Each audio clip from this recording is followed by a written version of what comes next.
Shirui ബിബാസിനും Bibas കുഞ്ഞുങ്ങളായ ഫിയറിനും ഏരിയലിനും ഇസ്രായേലിൽ വികാരനിർഭരമായ യാത്രാമൊഴി. രാജ്യത്തിന്റെ മധ്യനഗരമായ റിഷോൺ ലെസിയോണിലെ തെരുവുകളിൽ ഇവരുടെ മൃതസംസ്കാരത്തിന് മുന്നോടിയായി നടന്ന വിലാപയാത്രയിൽ ആദരാഞ്ജലികൾ അർപ്പിക്കാൻ ആയിരക്കണക്കിന് ഇസ്രായേലികളാണ് അണിനിരന്നത്.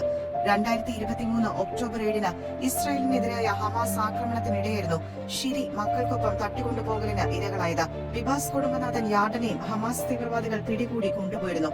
ഒരു മാസം മുൻപ് പ്രാബല്യത്തിൽ വന്ന ഇസ്രായേൽ ഹമാസ് വെടിനിർത്തലിന്റെ ഭാഗമായി ഫെബ്രുവരി 1 യാർഡൻ മോചിപ്പിക്കപ്പെടുകയായിരുന്നു.